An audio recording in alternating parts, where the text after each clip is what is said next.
ಪ್ರಿಯ ವಿದ್ಯಾರ್ಥಿಗಳೇ, ಇವತ್ತು ಒಂದು ಸಣ್ಣ ವಿಷಯವಾದರೂ ಕೂಡ ಅದರ ಮಹತ್ವದ ದೃಷ್ಟಿಯಿಂದ ಬಹಳ ದೊಡ್ಡದು. ಟಾಪಿಕ್ ಚಿಕ್ಕದಿದ್ದರೂ ಕೂಡ ಅದರ ಮಹತ್ವ ಮತ್ತು ಅದರ ಒಂದು ಪಾತ್ರದ ದೃಷ್ಟಿಯಿಂದ ನೋಡಿದರೆ ಅದು ಭಾಳ ದೊಡ್ಡದು ಅಂತಲೇ ಹೇಳ್ತೀವಿ. That is fundamental duties. ಸಂವಿಧಾನದ 4A ಭಾಗದಲ್ಲಿ ಆರ್ಟಿಕಲ್ 51A 51A ಅಡಿಯಲ್ಲಿ ಇದರ ವಿವರಣೆ ಬರುತ್ತೆ. ಈ ಹಿಂದಿನ ಅಧ್ಯಾಯಗಳಲ್ಲಿ ನಾವು ಮೂಲಭೂತ ಹಕ್ಕುಗಳ ಬಗ್ಗೆ ತಿಳ್ಕೊಂಡಿದ್ದೀವಿ ಅಲ್ವಾ, ಫಂಡಮೆಂಟಲ್ ರೈಟ್ಸ್ ಬಗ್ಗೆ. ಆದರೆ ಫಂಡಮೆಂಟಲ್ ಡ್ಯೂಟೀಸ್ ಅಂದರೆ ಏನು ಅಂತ ಭಾಳಷ್ಟು ಜನ ಅದ್ರ ಬಗ್ಗೆ ಗಮನ ಕೊಡಲ್ಲ ಮತ್ತು ಅದ್ರ ಬಗ್ಗೆ ಜಾಗೃತಿ ಅರಿವು ಕೂಡ ಇರಲ್ಲ. ಇಲ್ಲಿ ಬೇಸಿಕ್ ಕಾನ್ಸೆಪ್ಟ್ ಏನು ಅಂದರೆ, ಮೂಲಭೂತ ಕರ್ತವ್ಯಗಳು ಅನ್ನುವಂಥದ್ದು ಪ್ರತಿಯೊಬ್ಬ ನಾಗರಿಕನೂ ಮಾಡಲೇಬೇಕಾದಂತಹ ಒಂದು ಜವಾಬ್ದಾರಿ. It is a responsibility of every citizen of India to perform. ನಮ್ಮ ರಾಜ್ಯಶಾಸ್ತ್ರದಲ್ಲಿ ಒಂದು ಮಾತನ್ನು ಹೇಳ್ತೇವೆ, rights and duties are the 2 faces of the same coin ಅಂತ ಹೇಳ್ತೇವೆ. ಹಕ್ಕುಗಳು ಮತ್ತು ಕರ್ತವ್ಯಗಳು ಒಂದೇ ನಾಣ್ಯದ 2 ಮುಖಗಳು. ಆ ನಾಣ್ಯ ಯಾವುದು ಅಂತ ಹೇಳಿದರೆ ನಾಗರಿಕತ್ವ ಅಥವಾ ಪೌರತ್ವ ಅಂತ ಹೇಳ್ತೀವಿ. It is citizenship. ಇದು ಕಾಯಿನ್ ಅಂತ ಹೇಳಿದರೆ ಇದಕ್ಕೆ 2 ಮುಖಗಳಿವೆ, ಒಂದು ರೈಟ್ಸು, ಇನ್ನೊಂದು ಡ್ಯೂಟೀಸ್. ಇದು ನಾಗರಿಕತ್ವ ಅನ್ನುವ ಕಾಯಿನ್. ಸೊ ಇದು ನಾಣ್ಯ. ಈ ನಾಣ್ಯದ 2 ಮುಖಗಳು ಅಂತ ಹೇಳ್ತೀವಿ. Citizenship is a coin and it has 2 faces, rights and duties, ಹಕ್ಕುಗಳು ಮತ್ತು ಕರ್ತವ್ಯಗಳು. ಈ ಕರ್ತವ್ಯಗಳನ್ನು ಆರ್ಟಿಕಲ್ 51A ಯಾಕೆ ಹಾಕಿದ್ದಾರೆ ಅಂದರೆ, ಇದನ್ನು ಪ್ರತಿಯೊಬ್ಬ ನಾಗರಿಕ ತನ್ನ ಜವಾಬ್ದಾರಿ ಹೊಣೆಗಾರಿಕೆ ಅಂತ ತಿಳಿದುಕೊಂಡು ಮಾಡುವಂಥದ್ದು. ನೀವು ಮಾಡಲಿಲ್ಲ ಅಂದರೆ ನೇರವಾಗಿ ನಿಮ್ಮ ಮೇಲೆ ಒಂದು ಮೊಕದ್ದಮೆ ಅಥವಾ ಕೇಸನ್ನು ನ್ಯಾಯಾಲಯದಲ್ಲಿ ಹೂಡಲಿಕ್ಕೆ ಬರೋದಿಲ್ಲ. ಹಾಗಂತ ಹೇಳಿ ನಾವು ಇದನ್ನು ಮಾಡಬಾರ್ದು ಅಂತಲ್ಲ. That doesn't mean that you should not perform. Although it is more optional, voluntary, we have to feel it as compulsory. ಅದರ ಸ್ವರೂಪದಲ್ಲಿ ಅದು ವಾಲಂಟರಿಯಾಗಿ ಐಚ್ಛಿಕವಾಗಿ ಕಂಡರೂ ಕೂಡ ನಾವು ಈ ದೇಶದ ಪ್ರಜೆಗಳಾಗಿ, ನಾಗರಿಕರಾಗಿ ಅದನ್ನು ಆಬ್ಲಿಗೇಟರಿ, ನಮ್ಮ ಜವಾಬ್ದಾರಿ ಹೊಣೆಗಾರಿಕೆ ನಾವೆಲ್ಲರೂ ಮಾಡಲೇಬೇಕು ಅನ್ನುವ ಪ್ರಜ್ಞೆಯನ್ನು ಇಟ್ಕೊಂಡು ನಾವು ಮಾಡಬೇಕು. ಇದನ್ನು ಯಾವ ದೇಶದ ಸಂವಿಧಾನದಿಂದ ನಾವು ಇದನ್ನು ಅಳವಡಿಸಿಕೊಂಡಿದ್ದೇವೆ ಅಂತ ಹೇಳಿದರೆ, ರಷ್ಯಾದ ಸಂವಿಧಾನದ ಪ್ರಭಾವ ಇಲ್ಲಾಗಿದೆ. ರಷ್ಯಾದ ಸಂವಿಧಾನ. ಸೊ ರಷ್ಯಾದ ಸಂವಿಧಾನದಿಂದ ಈ ಕಾನ್ಸೆಪ್ಟನ್ನು ನಾವು ಪಡ್ಕೊಂಡಿದ್ದೇವೆ. So it is borrowed from the Russian constitution. USSR, ಅಂದಿನ USSRನ ಸಂವಿಧಾನದಲ್ಲಿ ಮೂಲಭೂತ ಕರ್ತವ್ಯಗಳ ಬಗ್ಗೆ ವಿವರ ಇತ್ತು. ಆದರೆ ಇದನ್ನು ಮೂಲ ಸಂವಿಧಾನದಲ್ಲಿ ಸೇರಿಸಲಿಲ್ಲ. ಅದಕ್ಕೆ ಪ್ರೂಫ್ ಏನು? 51A, ಆರ್ಟಿಕಲ್ 51A ಅಂತಿದೆ. 51 ಅಂತಿದ್ದರೆ ಅದು ಮೂಲ ವಿಧಿ. 51A ಅಂತಿರೋದ್ರಿಂದ ತಿದ್ದುಪಡಿಯ ಮೂಲಕ ಸೇರಿಸಲಾಗಿದೆ. ಯಾವ ತಿದ್ದುಪಡಿಯ ಮೂಲಕ ಅಂತ ಹೇಳಿದರೆ, it is added by 42nd amendment.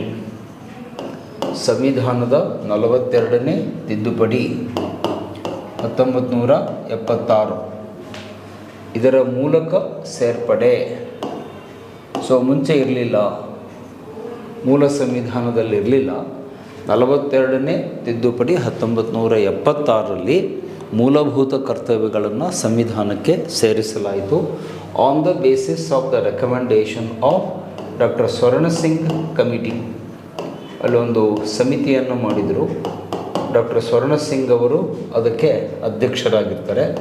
ಸ್ವರ್ಣ ಸಿಂಗ್ ಸಮಿತಿಯ ಶಿಫಾರಸು, ಇದನ್ನು ಸೇರಿಸಬೇಕು ಅಂತ ಅವರು ಶಿಫಾರಸು ಮಾಡ್ತಾರೆ.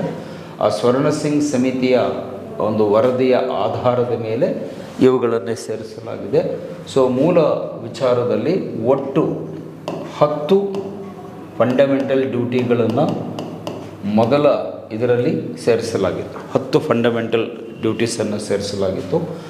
ಆನಂತರ +1 ಅಂದರೆ 11ನೆಯ ಫಂಡಮೆಂಟಲ್ ಡ್ಯೂಟಿ, 11ನೆಯ ಫಂಡಮೆಂಟಲ್ ಡ್ಯೂಟಿಯನ್ನು ಆ ನಂತರದಲ್ಲಿ ಸೇರಿಸಲಾಗುತ್ತೆ. ಅದು ಯಾವ ತಿದ್ದುಪಡಿಯ ಮೂಲಕ ಅಂದರೆ 86th ಅಮೆಂಡ್ಮೆಂಟ್. 86th amendment 2002. 2002ರಲ್ಲಿ 86ನೇ ತಿದ್ದುಪಡಿಯ ಮೂಲಕ ಈ 11ನೇ ಮೂಲಭೂತ ಕರ್ತವ್ಯವನ್ನು ಸೇರಿಸಲಾಗುತ್ತೆ. ಆ 11ನೇ ಮೂಲಭೂತ ಕರ್ತವ್ಯ ಏನು ಹೇಳುತ್ತೆ ಅಂತ ಹೇಳಿದರೆ, ಪ್ರತಿಯೊಬ್ಬ ಪಾಲಕರು ತಮ್ಮ ಮಕ್ಕಳನ್ನು ಕಡ್ಡಾಯವಾಗಿ ಶಾಲೆಗೆ ಕಳಿಸ್ಕೊಡ್ಬೇಕು. 6ರಿಂದ 12 ವರ್ಷದ ಒಳಗಿನ ಪ್ರತಿ ಮಗುವನ್ನು ಪಾಲಕರು ಕಡ್ಡಾಯವಾಗಿ ತಮ್ಮ ಹತ್ತಿರದ ಸರ್ಕಾರಿ ಶಾಲೆಗೆ ಕಳುಹಿಸಿಕೊಡಬೇಕು. ಆ ಮಗು ಶಿಕ್ಷಣದಿಂದ ವಂಚಿತ ಆಗಬಾರ್ದು. The child should not be deprived of education ಅಂತ. ಸೊ ಈ 11ನೇ ಮೂಲಭೂತ ಕರ್ತವ್ಯವನ್ನು 86ನೇ ತಿದ್ದುಪಡಿಯ ಮೂಲಕ, ಆವಾಗ NDA ಸರ್ಕಾರ ಇತ್ತು, ವಾಜಪೇಯಿಯವರ ಸರ್ಕಾರ ಇದ್ದ ಕಾಲದಲ್ಲಿ ಈ ತಿದ್ದುಪಡಿಯಾಗಿ 2002ರಲ್ಲಿ ಅದನ್ನು ಸೇರಿಸಿದ್ದಾರೆ. ಬಟ್ ಅದು ಬಿಟ್ಟರೆ ಒರಿಜಿನಲ್ ಆಗಿ ಮೂಲಭೂತವಾಗಿ ಅಲ್ಲಿ ಇದ್ದಿದ್ದು 10 ಕರ್ತವ್ಯಗಳು. ಈ 10 ಕರ್ತವ್ಯಗಳನ್ನು ಪ್ರತಿಯೊಬ್ಬರೂ ಮಾಡಬೇಕು. From president to ordinary person, all of us have to perform the duties. Article 51A ಏನು ಹೇಳುತ್ತೆ ಅಂದರೆ, it shall be the duty of every citizen of India to ಅಂತ ಸ್ಟಾರ್ಟ್ ಆಗುತ್ತೆ. It shall be the duty, ಅದನ್ನು underline ಮಾಡಿಕೊಳ್ಳಿ. ಮಾಡಲೇಬೇಕಾದ ಕರ್ತವ್ಯ, ಆದ್ಯವಾದ ಕರ್ತವ್ಯ, ಈ ದೇಶದ ಪ್ರತಿಯೊಬ್ಬ ನಾಗರಿಕನೂ ಮಾಡಲೇಬೇಕಾದ ಕರ್ತವ್ಯಗಳು ಈ ಕೆಳಗಿನಂತಿವೆ ಅಂತೇಳಿ 10 ಅಂಶಗಳನ್ನು ಆರ್ಟಿಕಲ್ 51A ಹೇಳಿದ್ದಾರೆ. ಮತ್ತು ಚರ್ಚೆಯ ಆರಂಭದಲ್ಲೇ ನಿಮ್ಗೆ ಆ ಪಾಯಿಂಟನ್ನು ಹೇಳ್ತೀನಿ. These are voluntary or optional ಅಂತ ಹೇಳ್ತೀನಿ. ಪ್ರತಿಯೊಬ್ಬ ನಾಗರಿಕರು ಇವುಗಳನ್ನು ಐಚ್ಛಿಕವಾಗಿ, ಪ್ರಜ್ಞಾಪೂರ್ವಕವಾಗಿ ಮಾಡಬೇಕು. ಇದನ್ನು ಕಡ್ಡಾಯವಾಗಿ ಕೋರ್ಟಿಗೆ ಹೋಗಿ ಜಾರಿಗೆ ತರಲಿಕ್ಕೆ ಬರಲ್ಲ. ಅಥವಾ ಇನ್ನೊಂದು ರೀತಿಯಲ್ಲಿ ಹೇಳೋದಾದರೆ, fundamental duties are not justiciable. They are not justiciable ಅಂದರೆ, ಯಾರಾದರೂ ಕರ್ತವ್ಯ ಮಾಡಲಿಲ್ಲ ಅಂತ ಹೇಳಿದ್ರೆ ಅವ್ರ ವಿರುದ್ಧ ನೀವು ಕೋರ್ಟಿಗೆ ಹೋಗಿ ಕೇಸ್ ಹಾಕಲಿಕ್ಕೆ ಬರಲ್ಲ. ಆದರೆ ಅಲ್ಲೊಂದು ಎಚ್ಚರಿಕೆ, ಯಾವುದೇ ಒಂದು ಮೂಲಭೂತ ಕರ್ತವ್ಯವನ್ನು ಜಾರಿಗೆ ತರುವುದಕ್ಕೆ ಕೇಂದ್ರ ಸರ್ಕಾರ ಅಥವಾ ರಾಜ್ಯ ಸರ್ಕಾರ ಒಂದು ಕಾಯ್ದೆಯನ್ನು ಮಾಡಿದರೆ, ಸ್ಪೆಸಿಫಿಕ್ ಆ್ಯಕ್ಟ್ ಅಂತಾರೆ.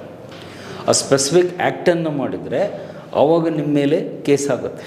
ಫಾರ್ ಎಕ್ಸಾಂಪಲ್ ಒಂದು ಉದಾಹರಣೆ ಕೊಡ್ತೇನೆ. ನಮ್ಮ ಮೂಲಭೂತ ಕರ್ತವ್ಯಗಳಲ್ಲಿ ಮೊದಲನೇದು ಏನು ಹೇಳುತ್ತೆ ಅಂದರೆ, ರಾಷ್ಟ್ರೀಯ ಧ್ವಜ ಮತ್ತು ರಾಷ್ಟ್ರೀಯ ಆ್ಯಂಥಮ್, ರಾಷ್ಟ್ರಗೀತೆಯನ್ನು ಗೌರವಿಸತಕ್ಕದ್ದು ಅಂತಿದೆ. The first duty to respect the national flag and a national anthem ಅಂತ ಹೇಳ್ತಾರೆ. ಈಗ ಅದಕ್ಕೆ ಸಂಬಂಧಪಟ್ಟಂತೆ ಭಾರತ ಸರ್ಕಾರ ಕಾಯ್ದೆಯನ್ನು ಮಾಡಿದೆ. ನ್ಯಾಷನಲ್ ಫ್ಲ್ಯಾಗ್ ಆ್ಯಕ್ಟ್ ಅಂತ ಮಾಡಿದ್ದಾರೆ. ನ್ಯಾಷನಲ್ ಫ್ಲ್ಯಾಗ್ ಕೋಡ್ ಮತ್ತು ಫ್ಲ್ಯಾಗ್ ಆ್ಯಕ್ಟ್ ಅಂತ ಭಾರತ ಸರ್ಕಾರ ಮಾಡಿರೋದ್ರಿಂದ, ಯಾರಾದರೂ ನಮ್ಮ ರಾಷ್ಟ್ರಧ್ವಜಕ್ಕೆ ಅಗೌರವ ಮಾಡಿದರೆ, ಅವಮಾನ ಮಾಡಿದರೆ, ಅಥವಾ ಅದಕ್ಕೆ ಇನ್ಸಲ್ಟನ್ನು ಮಾಡಿದರೆ, ಅಥವಾ ಅದನ್ನು ವಿಕೃತಗೊಳಿಸುವಂಥ ಕೆಲಸ ಮಾಡಿದರೆ, ಅಥವಾ ರಾಷ್ಟ್ರಗೀತೆಗೆ ಅವಮಾನ ಮಾಡಿದರೆ, ಆವಾಗ ಅವ್ರ ಮೇಲೆ ಖಂಡಿತವಾಗಿಯೂ ಕ್ರಿಮಿನಲ್ ಕೇಸ್ ಆಗುತ್ತೆ, FIR ದಾಖಲಾಗುತ್ತೆ ಪೊಲೀಸ್ ಸ್ಟೇಷನಲ್ಲಿ.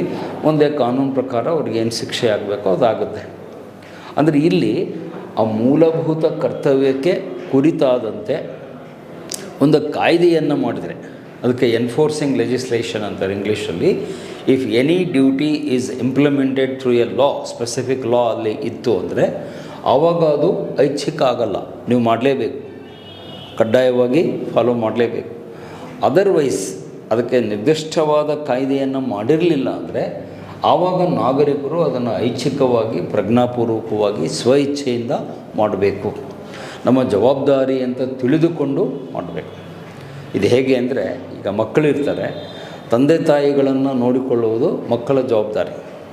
ಈ ಮಕ್ಕಳು ದೊಡ್ಡವರಾದಮೇಲೆ ತಂದೆ ತಾಯಿ ಏಜ್ ಆಗ್ತಾರೆ. ಆವಾಗ ಅವ್ರು ಏಜ್ ಆದವರು ಅವ್ರು ನಾವು ವೃದ್ಧಾಶ್ರಮಕ್ಕೆ ಹಾಕ್ಬಿಡ್ತೀವಿ, ಓಲ್ಡ್ ಏಜ್ ಹೋಮ್ಗೆ ಹಾಕ್ತೀವಿ ಅಂದರೆ, ಸಮಾಜ ಏನು ಹೇಳುತ್ತೆ, ನೋಡಪ್ಪ ಅವ್ರು ನಿಮ್ಮ ತಂದೆ ತಾಯಿ ಇಷ್ಟು ವರ್ಷ ನೋಡಿದ್ದಾರೆ, ನೀನೀಗ ಅವ್ರನ್ನ ನೋಡ್ಕೋಬೇಕು. ಅವ್ನು ನೋಡೋದಿಲ್ಲ ಅಂದರೆ ಅವನ ಮೇಲೆ ಕೇಸ್ ಆಗಲ್ಲ. ಆದರೆ ಸಮಾಜ ಹೇಳುತ್ತೆ ಅವ್ನು ನಿನ್ನ ಕರ್ತವ್ಯವನ್ನು ಸರಿಯಾಗಿ ಮಾಡ್ತಾಯಿಲ್ಲ ಅಂತ. ಸೊ ಪ್ರತಿಯೊಬ್ಬ ಮಕ್ಕಳು ಹೇಗೆ ತಮ್ಮ ತಂದೆ ತಾಯಿಯನ್ನು ಅವರ ಓಲ್ಡ್ ಏಜಲ್ಲಿ ಪಾಲನೆಯನ್ನು ಗೌರವಪೂರ್ಣವಾಗಿ ಮಾಡಬೇಕೋ, ಹಾಗೆ ಪ್ರತಿಯೊಬ್ಬ ಭಾರತದ ನಾಗರಿಕನು ಈ ಕರ್ತವ್ಯಗಳನ್ನು, ಜವಾಬ್ದಾರಿಯನ್ನು ಹೊತ್ತುಕೊಂಡು ಮಾಡಬೇಕು. ಇದನ್ನು ಮಾಡಲಿಲ್ಲ ಅಂದರೆ ನಮಗೆ ಶಿಕ್ಷೆ ಆಗಲ್ಲ ಅಥವಾ ಕೋರ್ಟಿಗೆ ಹೋಗಲ್ಲ ಅನ್ನೋದು ಇಲ್ಲಿ ವಿಚಾರ ಅಲ್ಲ. Going to court, justiciability, that is not the question. We should feel that it is our responsibility ಕರ್ತವ್ಯ ಅನ್ನೋದು ನಮ್ಮ ಜವಾಬ್ದಾರಿ ಅನ್ನೋ ತಿಳುವಳಿಕೆ ನಮ್ಮೆಲ್ಲರಲ್ಲೂ ಇರಬೇಕು. ಮತ್ತು ನಾವೆಲ್ಲರೂ ಇಚ್ಛಾಪೂರ್ವಕವಾಗಿ ಈ ಕರ್ತವ್ಯಗಳನ್ನ ಮಾಡಬೇಕು. ಇದು ನಮ್ಗೆ ಯಾರೂ ಹೇಳಬೇಕಾದ ಅವಶ್ಯಕತೆ ಇಲ್ಲ. ನೀವು ಹೀಗೆ ಮಾಡಿರಿ ಅಂತ ಹೇಳೋ ಅವಶ್ಯಕತೆ ಇಲ್ಲ. ನಾವೇ ನಮ್ಮ ಸ್ವಂತ ತಿಳುವಳಿಕೆಯಿಂದ, ಒಂದು ಪ್ರಜ್ಞಾವಂತಿಕೆಯಿಂದ ಇದನ್ನು ಮಾಡಬೇಕು. ಮತ್ತು ಯಾವ ನಾಗರಿಕ ಈ ಕರ್ತವ್ಯಗಳನ್ನು ಪಾಲನೆ ಮಾಡ್ತಾನೋ ಅವನ ಪ್ರಜ್ಞಾವಂತ ನಾಗರಿಕ ಅಂತ ಹೇಳ್ತೀವಿ. Conscious responsible citizen of India ಅಂತ ಹೇಳ್ತೀವಿ. ಯಾರು ಈ ಕರ್ತವ್ಯಗಳನ್ನು ನೆಗ್ಲೆಕ್ಟ್ ಮಾಡ್ತಾರೆ ಅಥವಾ ನಿರ್ಲಕ್ಷ್ಯ ಮಾಡ್ತಾರೆ, ತಾತ್ಸಾರ ಮಾಡ್ತಾರೆ, ಬಹುಶಃ ಅವರೊಬ್ಬ ಬೇಜವಾಬ್ದಾರಿ ನಾಗರಿಕ, ಇರ್ರೆಸ್ಪಾನ್ಸಿಬಲ್ ಸಿಟಿಜನ್ ಅಂತ ಅವರನ್ನು ನಾವು ತೀರ್ಮಾನಿಸಬೇಕಾಗುತ್ತೆ. ಆ ಥರ ಆಗೋದು ಬೇಡ. ಮತ್ತು ಈ ಕರ್ತವ್ಯಗಳನ್ನ ಪಾಲನೆ ಮಾಡೋದ್ರಿಂದ 2 ಲಾಭ ಇದೆ. ನಿಮ್ಮ ವ್ಯಕ್ತಿತ್ವದ ಘನತೆ ಹೆಚ್ಚಾಗುತ್ತೆ. ಯಾರು ಈ ಕರ್ತವ್ಯಗಳನ್ನು ಮಾಡ್ತಾರೋ ಅವ್ರ ಬಗ್ಗೆ ಗೌರವ ಹೆಚ್ಚಾಗುತ್ತೆ. ಇನ್ನೊಂದು, ದೇಶದ ಪ್ರಗತಿಯಾಗುತ್ತೆ. ನಮ್ಮ ರಾಷ್ಟ್ರದ ಪ್ರಗತಿಗೆ, ನಮ್ಮ ರಾಷ್ಟ್ರದ ಅಭಿವೃದ್ಧಿಗೆ, ನಮ್ಮ ರಾಷ್ಟ್ರದ ಶಾಂತಿ, ಪ್ರಗತಿ, ಸುವ್ಯವಸ್ಥೆಗೆ ಈ ಕರ್ತವ್ಯಗಳ ಪಾಲನೆ ಬಹಳ ಮುಖ್ಯ ಆಗಿರುತ್ತೆ. Without the following of duty the nation cannot proceed, cannot progress, cannot develop ಅಂತ ಹೇಳ್ತೀವಿ. ಸೊ ರಾಷ್ಟ್ರದ ಅಭಿವೃದ್ಧಿಗಾಗಿ, ರಾಷ್ಟ್ರದ ಸುರಕ್ಷತೆಗಾಗಿ ಮತ್ತು ರಾಷ್ಟ್ರದ ಸರ್ವಾಂಗೀಣ ಪ್ರಗತಿಗಾಗಿ ನಾವೆಲ್ಲರೂ ಕೂಡ ಈ ಕರ್ತವ್ಯಗಳನ್ನು ಜವಾಬ್ದಾರಿಯಿಂದ ಪ್ರಜ್ಞಾಪೂರ್ವಕವಾಗಿ ಮಾಡಬೇಕು. ಅದ್ರ ಬಗ್ಗೆ ಕಾಯ್ದೆ ಇರದೇ ಇರಲಿ, ಇದ್ದರೆ ಅಂತೂ ನೀವು ಮಾಡಲೇಬೇಕು, ಮ್ಯಾಂಡೇಟರಿ. ಒಂದು ವೇಳೆ ಸ್ಪೆಸಿಫಿಕ್ ಲೆಜಿಸ್ಲೇಷನ್ ಇರಲಿಲ್ಲ, ಎನ್ಫೋರ್ಸಿಂಗ್ ಲಾ ಇರಲಿಲ್ಲ ಅಂದರೂ ಕೂಡ ನಾವು ಅದನ್ನು ಜವಾಬ್ದಾರಿಯಿಂದ, ಹೊಣೆಗಾರಿಕೆಯಿಂದ ಮಾಡಬೇಕು ಅನ್ನೋದನ್ನು ನಾವೆಲ್ಲರೂ ಗಮನದಲ್ಲಿ ಇಡಬೇಕು. ಸೊ ಈಗ ಆ 10 ಮೂಲಭೂತ ಕರ್ತವ್ಯಗಳು ಯಾವುದು ಅನ್ನೋದನ್ನು ಬ್ರೀಫಾಗಿ ಹೇಳ್ತೀನಿ, ಅದನ್ನು ಗಮನ ಕೊಟ್ಟು ಕೇಳಿ. So I will write the points on the board. ಆ 10 ಕರ್ತವ್ಯಗಳನ್ನು ಇಲ್ಲಿ ನೋಟ್ ಮಾಡ್ತೀನಿ, ಅದನ್ನು ಒಂದು ಕಡೆ ಬರೆದಿಟ್ಕೊಳ್ಳಿ. ಆರ್ಟಿಕಲ್ 51A ಇದರಲ್ಲಿ ಬರುವ ಮೂಲಭೂತ ಕರ್ತವ್ಯಗಳು ಯಾವುದು ಅನ್ನೋದನ್ನು ಇಲ್ಲಿ ನೋಟ್ ಮಾಡ್ತಾ ಹೋಗಿ. ಸೀರಿಯಲ್ ನಂಬರ್ 1, ಮೊದಲನೇದು, to abide by the constitution.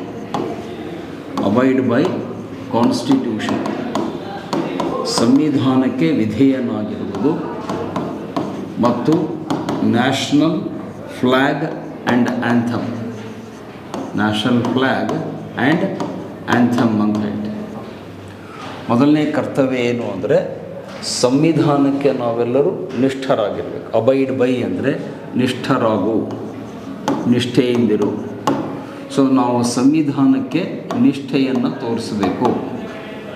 ಸಂವಿಧಾನಕ್ಕೆ ವಿರುದ್ಧವಾಗಿ ನಾವ್ಯಾರೂ ನಡ್ಕೊಳ್ಬಾರ್ದು.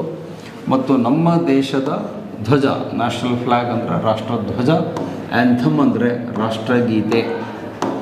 ನಮ್ಮದೇನು ರಾಷ್ಟ್ರಗೀತೆ ಇದೆ, ಜನಗಣಮನ ಇದೆ, ಮತ್ತು ನಮ್ಮ ರಾಷ್ಟ್ರಧ್ವಜ ತಿರಂಗಿ ಝಂಡ ಏನಿದೆ, ತಿರಂಗಾ ಝಂಡ, ಇದಕ್ಕೆ ನಾವು ಗೌರವ ತೋರಿಸ್ಬೇಕು. ನಾವು ಯಾರೂ ಇವುಗಳಿಗಿಂತ ದೊಡ್ಡವರಲ್ಲ. ನೀವೆಷ್ಟೇ ದೊಡ್ಡ ಸೆಲೆಬ್ರಿಟಿ ಆಗಿದ್ದರೂ ಕೂಡ ರಾಷ್ಟ್ರಧ್ವಜದ ಮುಂದೆ ನಾವೆಲ್ಲ ತಲೆಬಾಗಬೇಕು, ಗೌರವಿಸಬೇಕು. ಮತ್ತು ಎಲ್ಲೇ ನಿಮಗೆ ರಾಷ್ಟ್ರಗೀತೆ ಕೇಳಿದಾಗ ಎದ್ದು ನಿಂತು ಗೌರವ ಸಲ್ಲಿಸಬೇಕು. ನ್ಯಾಷನಲ್ ಆ್ಯಂಥಮ್ ನಡೆದಾಗ ನಾವು ಏನೇ ಕೆಲಸದಲ್ಲಿದ್ದರೂ ಕೂಡ ಎದ್ದು ನಿಂತು ಗೌರವ ಸಲ್ಲಿಸಬೇಕು. ಆ ಟೈಮ್ನಲ್ಲಿ ಬೇರೆ ಯಾವುದೇ ಕೆಲಸಗಳನ್ನು ಮಾಡಬಾರ್ದು. ಸಪೋಸ್ ನೀವು ಬೈಕಲ್ಲಿ ಹೋಗ್ತಿದ್ದೀರಿ ಅಂತೀವಿ, ಎಲ್ಲೋ ನ್ಯಾಷನಲ್ ಆ್ಯಂಥಮ್ ಕೇಳ್ತು ಅಂದರೆ ಬೈಕಲ್ಲಿ ನಿಲ್ಲಿಸ್ಬಿಟ್ಟು ನಿಂತ್ಕೊಂಡು ಗೌರವ ಸಲ್ಲಿಸಬೇಕು. ಅದು ಮುಗಿದ ಮೇಲೆ ಒಂದು ಹೋಗಬೇಕು. ಅದು ಆ ರಾಷ್ಟ್ರಗೀತೆಗೆ ಮತ್ತು ರಾಷ್ಟ್ರಧ್ವಜಕ್ಕೆ ನಾವು ತೋರಿಸಬೇಕಾದ ಗೌರವ. ಮತ್ತು ನಮ್ಮ ಸಂವಿಧಾನಕ್ಕೆ ನಾವು ನಿಷ್ಠರಾಗಿ, ವಿಧೇಯರಾಗಿ ನಡ್ಕೊಳ್ಬೇಕು.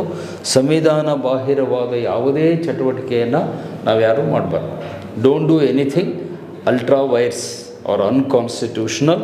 ಸಂವಿಧಾನಕ್ಕೆ ಬಾಹಿರವಾದ ಯಾವುದೇ ನಡವಳಿಕೆಯನ್ನು ನಾವು ಯಾರೂ ಮಾಡುವಂತಿಲ್ಲ. ನೀವು ಎಷ್ಟೇ ದೊಡ್ಡ ವ್ಯಕ್ತಿಗಳಾಗಿರ್ಬೋದು, ಮಿನಿಸ್ಟರ್ ಆಗಿರ್ಬೋದು, CM ಆಗಿರ್ಬೋದು, PM ಆಗಿರ್ಬೋದು, ಅಥವಾ ದೊಡ್ಡ IAS ಆಫೀಸರ್ ಆಗಿರ್ಬೋದು, ಅಥವಾ ಒಬ್ಬ ಮಠಾಧೀಶ ಆಗಿರ್ಬೋದು, ಅಥವಾ ನಿಮ್ಮ ಬಾಲಿವುಡ್ ಸ್ಟಾರ್ ಆಗಿರ್ಬೋದು, ಕ್ರಿಕೆಟ್ ಸ್ಟಾರ್ ಆಗಿರ್ಬೋದು, ನೀವು ಏನೇ ಆಗಿರ್ಬೋದು, ಆದರೆ ಸಂವಿಧಾನ, ರಾಷ್ಟ್ರಧ್ವಜ, ರಾಷ್ಟ್ರಗೀತೆ ಮುಂದೆ ನಾವೆಲ್ಲರೂ ಚಿಕ್ಕವರು, ಅದಕ್ಕೆ ತಲೆಬಾಗಿ ಗೌರವವನ್ನು ತೋರಿಸಲೇಬೇಕು. ಇದು ಮೊದಲನೆಯ ಕರ್ತವ್ಯ, ಫಸ್ಟ್ ಫಂಡಮೆಂಟಲ್ ಡ್ಯೂಟಿಯಲ್ಲಿ ಅದನ್ನು ಹೇಳ್ತಾರೆ. ಎರಡನೇದು to cherish the values of freedom movement ಅಂತ ಹೇಳ್ತಾರೆ. Cherish the values of and ideals, values and ideals of freedom movement, ನಮ್ಮ ಸ್ವಾತಂತ್ರ್ಯ ಚಳವಳಿ ಏನಿದೆ ಅದರ ಆದರ್ಶ ಮತ್ತು ಮೌಲ್ಯಗಳನ್ನು ನಾವು ಎತ್ತಿ ಹಿಡಿಬೇಕು, ಅನುಸರಿಸಬೇಕು. ಚೆರಿಷ್ ಅಂದರೆ ಅನುಸರಿಸು. ನಮ್ಮ ಸ್ವಾತಂತ್ರ್ಯ ಹೋರಾಟದ ಮೌಲ್ಯಗಳು ಮತ್ತು ಆದರ್ಶಗಳು ಅಂದರೆ ನಮ್ಮ ಫ್ರೀಡಮ್ ಮೂಮೆಂಟ್ ಏನು ನಾವು ಬ್ರಿಟಿಷರ ವಿರುದ್ಧ ಮಾಡಿದ್ವಿ, ಆ ಹೋರಾಟದಲ್ಲಿ ನಾವು ಅನುಸರಿಸಿದಂತಹ ಮೌಲ್ಯಗಳು, ಅದು ಸ್ವಾತಂತ್ರ್ಯ ಇರ್ಬೋದು, ಸಮಾನತೆ ಇರ್ಬೋದು, ಭ್ರಾತೃತ್ವ ಇರ್ಬೋದು, ನ್ಯಾಯದ ಪರಿಕಲ್ಪನೆ ಇರ್ಬೋದು, ಬಹುತ್ವ ಇರ್ಬೋದು, ಯುನಿಟಿ, ರಾಷ್ಟ್ರೀಯ ಏಕತೆ ಇರಬಹುದು. ನಮ್ಮ ಮೌಲ್ಯಗಳೇನಿವೆ, ನಮ್ಮ ದೇಶದ ಸ್ವಾತಂತ್ರ್ಯ ಮೌಲ್ಯಗಳೇನಿವೆ ಮತ್ತು ನಮ್ಮ ಆದರ್ಶಗಳು, ಐಡಿಯಲ್ಸ್ ಅಂದರೆ ನಾವು ಇಂಥದನ್ನು ತಲುಪಬೇಕು ಅನ್ನುವ ನಮ್ಮ ಗುರಿ ಏನಿದೆ, ಆ ಸ್ವಾತಂತ್ರ್ಯ ಹೋರಾಟದ ಮೌಲ್ಯ ಮತ್ತು ಆದರ್ಶಗಳನ್ನು ನಾವೆಲ್ಲರೂ ಅನುಸರಿಸಬೇಕು, ನಾವೆಲ್ಲರೂ ಅದನ್ನು ಪಾಲಿಸಬೇಕು. ಆ ಮೌಲ್ಯಗಳಿಗೆ ವಿರುದ್ಧವಾಗಿ ನಾವು ನಡ್ಕೊಳ್ಬಾರ್ದು. ಈಗ ಉದಾಹರಣೆಗೆ ಸ್ವಾತಂತ್ರ್ಯ ಒಂದು ಮೌಲ್ಯ ಅಂದರೆ ನಾವು ಪ್ರತಿಯೊಬ್ಬ ವ್ಯಕ್ತಿಯ ಸ್ವಾತಂತ್ರ್ಯವನ್ನು ಗೌರವಿಸಬೇಕು. ಸಮಾನತೆ ಒಂದು ಮೌಲ್ಯ ಅಂತ ಹೇಳಿದರೆ ಎಲ್ಲರನ್ನೂ ಸಮಾನವಾಗಿ ಕಾಣಬೇಕು, ತಾರತಮ್ಯವನ್ನು ಮಾಡಬಾರ್ದು. ನ್ಯಾಯ ಒಂದು ಮೌಲ್ಯ ಅಂತ ಹೇಳಿದರೆ ಎಲ್ಲರಿಗೂ ನ್ಯಾಯ ಸಿಗುವಂತೆ ನಾವು ನಡೆದುಕೊಳ್ಬೇಕು, ಯಾರಿಗೂ ನಮ್ಮಿಂದ ಅನ್ಯಾಯ ಆಗದಂತೆ ನೋಡಿಕೊಳ್ಬೇಕು. ಅದು ಅದರ ಅರ್ಥ. ಅಂದರೆ ಸ್ವಾತಂತ್ರ್ಯ ಹೋರಾಟಕ್ಕೆ ಸ್ಫೂರ್ತಿಯನ್ನು ಕೊಟ್ಟಂತಹ ಕಲ್ಪನೆಗಳು, ಆದರ್ಶಗಳು, ವಿಚಾರಗಳೇನಿವೆ ಅವುಗಳನ್ನು ನಾವು ಈಗಲೂ ಕೂಡ ನಮ್ಮ ಬದುಕಿನಲ್ಲಿ ಅಳವಡಿಸಿಕೊಳ್ಬೇಕು, ಅವುಗಳನ್ನು ಪಾಲನೆ ಮಾಡಬೇಕು ಅಂತ ಅಲ್ಲಿ ಹೇಳ್ತಾರೆ. ಸೊ ಅದು ಎರಡನೆಯ ಕರ್ತವ್ಯ. ಮೂರನೇ ಕರ್ತವ್ಯ ಏನು ಅಂದರೆ ಟು ಪ್ರೊಟೆಕ್ಟ್ ದ ಸಾವರ್ನಿಟಿ, ಸಾರ್ವಭೌಮತ್ವ, unity and integrity of the nation. ನಮ್ಮ ದೇಶದ ಸಾರ್ವಭೌಮತ್ವ, ಸಾವರ್ನಿಟಿ ಅಂದರೆ ಸಾರ್ವಭೌಮತ್ವ, ಯುನಿಟಿ ಅಂದರೆ ಏಕತೆ, ಇಂಟೆಗ್ರಿಟಿ ಅಂದರೆ ಸಮಗ್ರತೆ. ಇದು ಏಕತೆ, ಇದು ಸಮಗ್ರತೆ. ಅದು ಪರಮಾಧಿಕಾರ. ಸಾವರ್ನಿಟಿ ಅಂದರೆ ಪರಮಾಧಿಕಾರ. ನಮ್ಮ ದೇಶದ ಪರಮಾಧಿಕಾರ, ಏಕತೆ ಮತ್ತು ಸಮಗ್ರತೆಗೆ ಧಕ್ಕೆ ಬರದಂತೆ ನಾವು ನಡ್ಕೊಳ್ಬೇಕು. ಅದನ್ನು ರಕ್ಷಿಸುವುದು ನಮ್ಮ ಕರ್ತವ್ಯ. ಪ್ರೊಟೆಕ್ಟ್ ಅಂದರೆ ರಕ್ಷಿಸು. ನಮ್ಮ ದೇಶದ ಏಕತೆಯನ್ನು, ನಮ್ಮ ದೇಶದ ಸಾರ್ವಭೌಮತ್ವವನ್ನು, ನಮ್ಮ ದೇಶದ ಸಮಗ್ರತೆಯನ್ನು ಅಂದರೆ ಟೆರಿಟೋರಿಯಲ್ ಇಂಟೆಗ್ರಿಟಿ ಅಂತ ಹೇಳ್ತೀವಿ. ಇದು ಭೌಗೋಳಿಕವಾದ ಕಲ್ಪನೆ, ಭೂಗೋಳಕ್ಕೆ ಸಂಬಂಧಪಟ್ಟಿದ್ದು. ಓಕೆ, ಅದು ಭಾವನೆಗಳಿಗೆ ಸಂಬಂಧಪಟ್ಟಿದ್ದು. ಯುನಿಟಿ ಅನ್ನೋದು ಭಾವನಾತ್ಮಕ, ಸಮಗ್ರತೆ ಅನ್ನೋದು ನಮ್ಮ ಜಾಗ್ರಫಿ, ಟೆರಿಟರಿಗೆ ಸಂಬಂಧಪಟ್ಟಿದ್ದು. ನಮ್ಮ ದೇಶದ ಮ್ಯಾಪ್ ಏನಿದೆ ಅಖಂಡ ಭಾರತ ಅಂತ, ಆ ಅಖಂಡ ಭಾರತ ಅಖಂಡವಾಗಿ ಉಳಿಬೇಕೇ ಹೊರತು ಅದು ಒಡೆದು ಹೋಗಿ ಮತ್ತೆ ತುಂಡು ಆಗಬಾರ್ದು. ಅಂದರೆ ಈ ರಾಜ್ಯ ಹೋಗೋದು, ಇನ್ನೊಂದು ಯಾವುದೋ ರಾಜ್ಯ ಹೋಗೋದು, ಕಾಶ್ಮೀರ ಹೊರಗೆ ಹೋಗೋದು, ಇದಕ್ಕೆ ಇಲ್ಲೆಲ್ಲ ಅವಕಾಶ ಇಲ್ಲ. ನಾವು ಅದಕ್ಕೆ ಪೂರಕವಾಗಿ ನಡ್ಕೊಳ್ಬೇಕು. ಯಾರೇ ನಮ್ಮ ದೇಶದ ಏಕತೆಗೆ ಅಥವಾ ಸಮಗ್ರತೆಗೆ ಧಕ್ಕೆ ಉಂಟು ಮಾಡಿದರೆ ನಾವು ಅದನ್ನು ಪ್ರತಿಭಟಿಸಬೇಕು. ಅವ್ರ ಮೇಲೆ ಕಾನೂನು ಕ್ರಮ ಆಗುತ್ತೆ. ನಾವು ಯಾವುದೇ ಕಾರಣಕ್ಕೆ ನಮ್ಮ ದೇಶ ಒಡೆದು ಚೂರು ಚೂರಾಗಿ ಹೋಗದಂತೆ ನೋಡಿಕೊಳ್ಳುವುದು ನಮ್ಮೆಲ್ಲರ ಕರ್ತವ್ಯ ಅಂತ ಅಲ್ಲಿ ಹೇಳ್ತಾರೆ. ದೇಶದ ಸಮಗ್ರತೆ, ಅಖಂಡತೆ, ಏಕತೆ ಮತ್ತು ನಮ್ಮ ದೇಶದ ಒಂದು ಪರಮಾಧಿಕಾರ. ನಾವು ಯಾರ ಮುಂದೆನೂ ತಲೆಬಾಗಿಸುವ ಅವಶ್ಯಕತೆ ಇಲ್ಲ. ಭಾರತ ಒಂದು ಸ್ವತಂತ್ರ ಸಾರ್ವಭೌಮ ದೇಶ. ನಮ್ಮ ಮೇಲೆ ಯಾರೂ ಬಾಸಿಸಮ್ ಮಾಡಲಿಕ್ಕೆ ಸಾಧ್ಯ ಇಲ್ಲ. ಅಮೇರಿಕದವರಾಗಲಿ, ಚೀನಾದವರಾಗಲಿ, ರಷ್ಯಾದವರಾಗಲಿ ಯಾರೂ ನಮ್ಮ ಮೇಲೆ ಬಾಸಿಸಮ್ ಮಾಡೋ ಅವಶ್ಯಕತೆ ಇಲ್ಲ. ಮಾಡಿದರೆ ನಾವು ಅದನ್ನು ಒಪ್ಪಲೂಬೇಕಾಗಿಲ್ಲ. ನಮ್ಮ ಸ್ವತಂತ್ರವಾದ ನಿರ್ಧಾರವನ್ನು ನಾವು ತೆಗೆದುಕೊಳ್ಳಬೇಕು ಅನ್ನೋದು ಆ ಮೂರನೆಯ ಕರ್ತವ್ಯದಲ್ಲಿ ಬರುತ್ತೆ. ಮತ್ತು ನಾಲ್ಕನೆಯ ಕರ್ತವ್ಯ ನಂಬರ್ 4, ನಾಲ್ಕನೆಯ ಫಂಡಮೆಂಟಲ್ ಡ್ಯೂಟೀಸ್ ಏನು ಹೇಳುತ್ತೆ ಅಂತ ಹೇಳಿದ್ರೆ to render service at the time of to defend nation in defence of the country, ರಾಷ್ಟ್ರ ಅಪಾಯದಲ್ಲಿದ್ದಾಗ ನಾವು ಸೇವೆ ತ್ಯಾಗಕ್ಕೆ ಸಿದ್ಧರಾಗಬೇಕು. ಸೇವೆ ಮತ್ತು ತ್ಯಾಗಕ್ಕೆ ಸಿದ್ಧರಾಗಬೇಕು. ಯಾವಾಗ?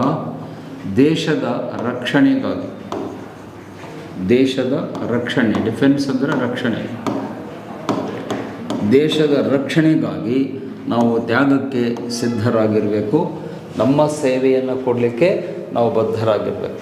ಅಂದರೆ ಯುದ್ಧದ ಸಂದರ್ಭದಲ್ಲಿ ದೇಶಕ್ಕೇನಾದರೂ ಅಪಾಯ ಗಂಡಾಂತರ ಬಂದಾಗ ನಾವೆಲ್ಲ ವಾಲಂಟರಿಯಾಗಿ ದೇಶದ ರಕ್ಷಣೆಗೆ ಹೋಗಬೇಕು. ನಾವು ಹೋಗಲ್ಲ ಅಂತ ಹೇಳಬಾರ್ದು, ಅಥವಾ ಯಾವುದೋ ನೆಪಗಳನ್ನು ಹೇಳುವಂತಿಲ್ಲ. ನಾನು ಏನೋ ಕೆಲಸ ಇದೆ, ಬ್ಯುಸಿ ಇದೆ, ನನಗೇನೋ ಮನೆ ಕೆಲಸ ಇದೆ, ನಾವು ಬರಲ್ಲ, ಹಾಗೆ ಹೀಗೆ ಏನು ಹೇಳಿ. ಎಕ್ಸೆಪ್ಟ್ ಮೆಡಿಕಲ್ ಗ್ರೌಂಡ್, ಅನಾರೋಗ್ಯ ಇದ್ದು ಹೋಗದಂಥ ಪರಿಸ್ಥಿತಿ ಇದ್ದರೆ ಮಾತ್ರ it's okay.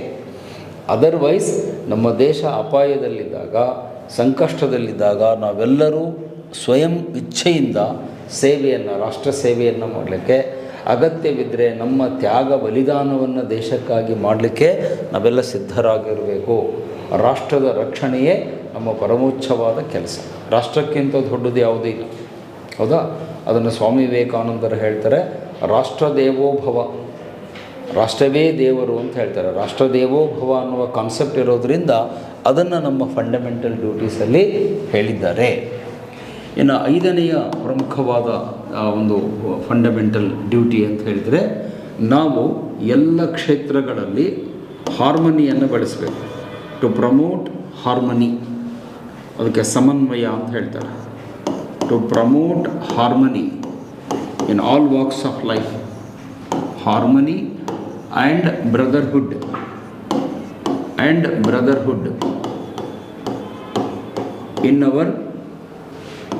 in our collective life.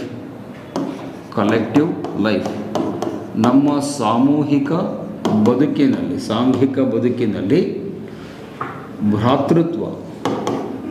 ಭ್ರಾತೃತ್ವದ ಭಾವನೆಯನ್ನು ಬೆಳೆಸಬೇಕು.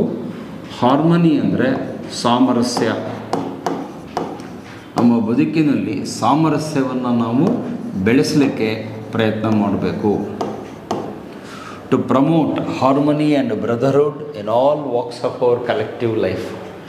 ಅಂದರೆ ನಮ್ಮ ಸಾರ್ವಜನಿಕ ಬದುಕಿನಲ್ಲಿ, ಸಾಮಾಜಿಕ ಬದುಕಿನಲ್ಲಿ, ನಮ್ಮ ಪಬ್ಲಿಕ್ ಲೈಫಲ್ಲಿ ನಾವು ನಾಗರಿಕರ ನಡುವೆ ಒಂದು ಹಾರ್ಮನಿ, ಸಾಮರಸ್ಯವನ್ನು ಬೆಳೆಸಬೇಕು. ಪರಸ್ಪರ ಪ್ರೀತಿ ವಿಶ್ವಾಸವನ್ನು ಬೆಳೆಸಬೇಕು. ನಮ್ಮ ಅಲ್ಲಿ ಕಂಡುಬರುವ ಬೇರೆ ಬೇರೆ ಸಮುದಾಯಗಳ ನಡುವೆ, ಬೇರೆ ಬೇರೆ ಪಂಗಡಗಳ ನಡುವೆ ನಾವು ಕಚ್ಚಾಟ, ಜಗಳ, ಸಂಘರ್ಷವನ್ನು ಮಾಡೋದನ್ನು ಬಿಟ್ಟು ನಾವೆಲ್ಲರೂ ಭಾರತೀಯರು, ನಾವೆಲ್ಲರೂ ಅಣ್ಣ ತಮ್ಮಂದಿರು, ಅಕ್ಕ ತಂಗಿಯರು ಎನ್ನುವ ಭಾವನೆ. ಅದಕ್ಕೆ ಬ್ರದರ್ಹುಡ್ ಅಂತಾರೆ. ಭ್ರಾತೃತ್ವ ಅಂದರೆ we are brothers and sisters. ಅದನ್ನು ಹಿಂದಿಯಲ್ಲಿ ಬಹಳ ಚೆನ್ನಾಗಿ ಹೇಳ್ತಾರೆ. ಹಮ್ ಸಬ್ ಭಾರತೀಯ ಹೈ, ಅಪನೇ ಮಂಜಿಲ್ ಏಕ್ ಹೈ ಅಂತ ಹಿಂದಿಯಲ್ಲಿ ಹೇಳ್ತಾರೆ. ನೀವೆಲ್ಲ NCC ಸೇರಿದರೆ ಅಲ್ಲಿ ಹೇಳ್ಕೊಡ್ತಾರೆ. NCCಯಲ್ಲಿ ಹಮ್ ಸಬ್ ಭಾರತೀಯ ಹೈ, ಅಪನೇ ಮಂಜಿಲ್ ಏಕ್ ಹೈ. ನಾವೆಲ್ಲ ಭಾರತೀಯರು, ನಮ್ಮ ಕನಸು ಒಂದೇ, ಗುರಿಗಳು ಒಂದೇ. ನಮ್ಮ ಧರ್ಮ ಯಾವುದೇ ಇರ್ಬೋದು, ಧರ್ಮ ಬೇರೆ ಇರ್ಬೋದು, ಜಾತಿ ಬೇರೆ ಇರ್ಬೋದು, ಭಾಷೆ ಬೇರೆ ಇರ್ಬೋದು, ನಾವು ಶ್ರೀಮಂತರಿರ್ಬೋದು, ಬಡವರಿರ್ಬೋದು, ಹಳ್ಳಿಯವಿರ್ಬೋದು, ಪಟ್ಟಣದವನಿರ್ಬೋದು, ಗಂಡು ಇರ್ಬೋದು, ಹೆಣ್ಣಿರ್ಬೋದು, ಅವು ಯಾವುದೂ ಇಲ್ಲಿ ಪ್ರಶ್ನೆ ಬರಲ್ಲ. ನಾನು ಭಾರತೀಯ, ಅವನು ಭಾರತೀಯ, ಸೊ ವಿ ಆರ್ ಒನ್ ಅಷ್ಟೇ.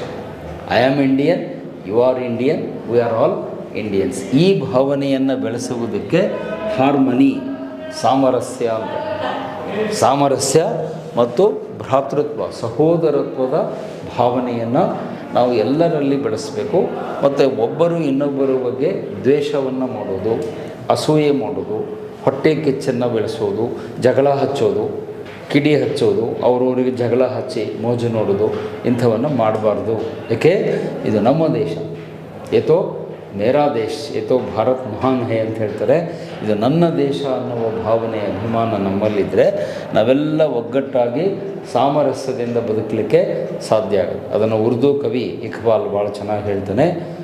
ಹಮ್ ಬುಲ್ಬುಲೆ ಹೇ ಇಸ್ಕೆ ಎ ಗುಲ್ಸಿತಾ ಹಮಾರ, ಸಾರೇ ಜಹಾಂ ಸೆ ಅಚ್ಚಾ ಹಿಂದೂ ಸುತಾ ಹಮಾರ, ಮಜ್ಹಬ್ ನಹೀ ಸಿಖಾತಾ ಆಪಸ್ ಮೇ ಬೈರ ರಖನಾ, ಹಿಂದಿಯೇ ಹಮ್ ಎ ವತನ್ ಹೈ ಹಮಾರ ಹಮಾರ ಅಂತ. ಸೊ ನಾವೆಲ್ಲ ಒಂದು ಹೂವಿನ ಗುಚ್ಛದಲ್ಲಿರುವ ಹೂಗಳಿದ್ದಂತೆ. ಆ ಹೂಗಳು ಜಗಳಾಡೋದಿಲ್ಲ, ನಾನು ಹೆಚ್ಚು ನೀನು ಹೆಚ್ಚು ಅಂತ. ಒಂದು ಗುಚ್ಛದಲ್ಲಿ ಹೇಗೆ ಎಲ್ಲ ಒಟ್ಟಾಗಿರ್ತಾವೋ ಹಾಗೆ ಎಲ್ಲ ಭಾರತೀಯರು ಪ್ರೀತಿ, ವಿಶ್ವಾಸ, ಸಾಮರಸ್ಯದಿಂದ, ಸಹೋದರತ್ವದಿಂದ ಇರಬೇಕು ಅನ್ನುವುದೇ ಈ ಮೂಲಭೂತ ಕರ್ತವ್ಯ. ನಾವೆಲ್ಲರೂ ಇದನ್ನು ನೆನಪಿಟ್ಕೊಳ್ಳಿ. ಬಹುಶಃ ಇವತ್ತಿನ ಕಾಲಘಟ್ಟದಲ್ಲಿ ಇದರ ಮಹತ್ವ ಜಾಸ್ತಿ ಇದೆ. ನಾವು ಇವತ್ತು ಎಲ್ಲ ಎಲ್ಲಿ ನೋಡೋದ್ರಲ್ಲಿ ಕಚ್ಚಾಟ, ಜಾತಿ ಹೆಸರಲ್ಲಿ ಜಗಳ, ಭಾಷೆ ಹೆಸರಿನಲ್ಲಿ ಜಗಳ, ಧರ್ಮದ ಹೆಸರಿನಲ್ಲಿ ಜಗಳ. ಇದನ್ನು ನಾವು ಬಹುಶಃ ಇದನ್ನು ಮರ್ತಿದ್ದೀವಿ. 5ನೇ ಫಂಡಮೆಂಟಲ್ ಡ್ಯೂಟಿಯನ್ನು ನಾವೆಲ್ಲ ಮರ್ತಿದ್ದೀವಿ ಅಂತ ಕಾಣುತ್ತೆ. ಸೊ ಈ ಮೂಲಕ ನಾನು ಹೇಳ್ತೇನೆ, ದಯವಿಟ್ಟು ನೀವೆಲ್ಲರೂ ಈ ಕರ್ತವ್ಯವನ್ನು ನೆನಪಿಟ್ಕೊಳ್ಳಿ, ವಿಶೇಷವಾಗಿ ಯುವಕರು. ಏಕೆಂದರೆ ಇವತ್ತು ಯುವಕರು, ನಾಳೆ ನೀವೇ ನಾಯಕರು, ನೀವೇ ದೇಶವನ್ನು ಆಳುವವರು, ನಾಳೆ ನೀವೇ ಆಫೀಸರ್ಸ್ ಆಗ್ತೀರಿ. ಈ 5ನೇ ಫಂಡಮೆಂಟಲ್ ಡ್ಯೂಟಿಯನ್ನು ದಯವಿಟ್ಟು ನೆನಪಿಟ್ಕೊಳ್ಳಿ, ಮರಿಬೇಡಿ ಅನ್ನೋದು. ಇದಾದ ನಂತರ ನೆಕ್ಸ್ಟ್ ಬರುವಂಥ ಒಂದು ಕರ್ತವ್ಯ ಯಾವುದು ಅಂತಂದರೆ ಟು ರೆಸ್ಪೆಕ್ಟ್ ವುಮೆನ್. ಮಹಿಳೆಯರಿಗೆ ಗೌರವ ತೋರಿಸುವಂಥ ನಡವಳಿಕೆ ನಮ್ಮಲ್ಲಿರಬೇಕು. Women and their dignity. ಮಹಿಳೆಯರ ಘನತೆ, ಗೌರವಕ್ಕೆ ಧಕ್ಕೆ ಬರದಂಥ ರೀತಿಯಲ್ಲಿ ನಾವು ನಡ್ಕೊಳ್ಬೇಕು. ಮಹಿಳೆಯರ ಘನತೆಗೆ ಧಕ್ಕೆ ಬರದಂತೆ ನೋಡ್ಕೊಳ್ಬೇಕು. ಮಹಿಳೆಯರ ಘನತೆ ಅನ್ನು ನಾವು ಎತ್ತಿ ಹಿಡಿಬೇಕು, ಕಾಪಾಡಬೇಕು.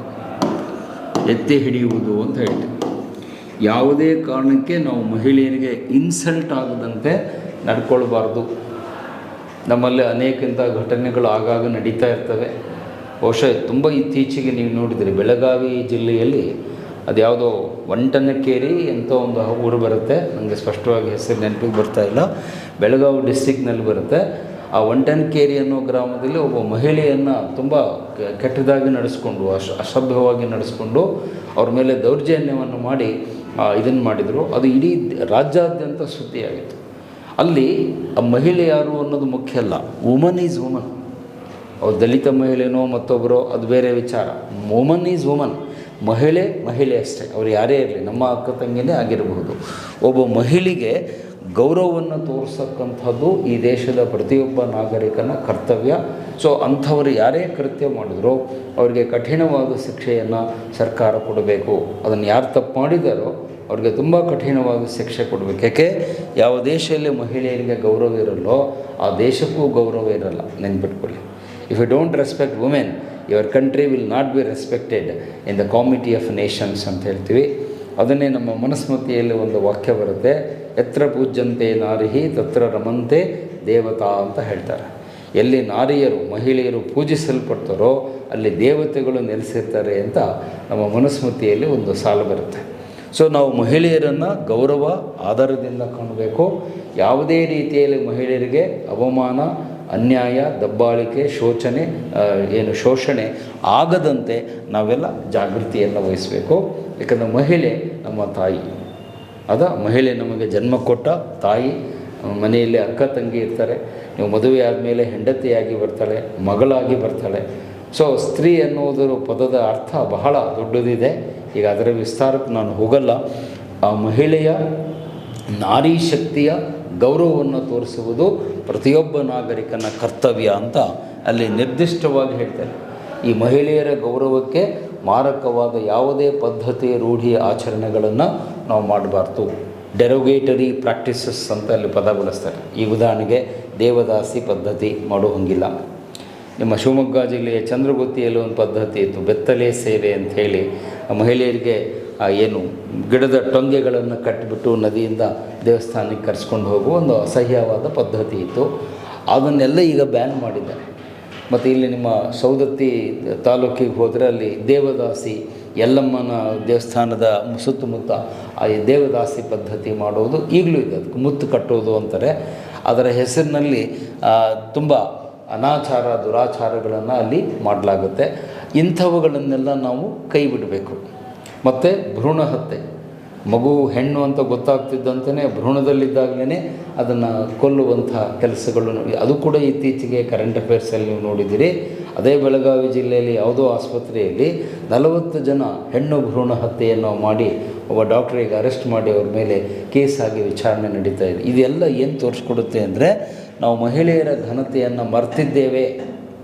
ಮಹಿಳೆಯರನ್ನು ಗೌರವದಿಂದ ಕಾಣುವುದನ್ನು ನಾವು ಎಲ್ಲೋ ಮರ್ತಿದ್ದೇವೆ. ಇದಾಗಬಾರ್ದು. ಇದು ನಮ್ಮ ಕರ್ತವ್ಯ. ಪ್ರತಿಯೊಬ್ಬ ಮಹಿಳೆಯವರು ಯಾರೇ ಇರಲಿ, woman is a woman and we have to respect their dignity and protect them. ಅವರಿಗೆ ನಾವು ಮಹಿಳೆಗೆ ರಕ್ಷಣೆ ಕೊಡಬೇಕೇ ಹೊರತು ಕಿರುಕುಳ ಅಥವಾ ಶೋಷಣೆ ಕೊಡುವಂಥ ಯಾವುದೇ ಕೆಲಸವನ್ನು ನಾವು ಮಾಡಬಾರ್ದು ಅಂತ ಅಲ್ಲಿ ಹೇಳಲಾಗುತ್ತೆ. ಇನ್ನು 7ನೆಯ ಒಂದು ಫಂಡಮೆಂಟಲ್ ಡ್ಯೂಟಿ ಏನು ಅಂತ ಹೇಳಿದ್ರೆ ಟು ಅಬ್ಜೂರ್ ವೈಲೆನ್ಸ್.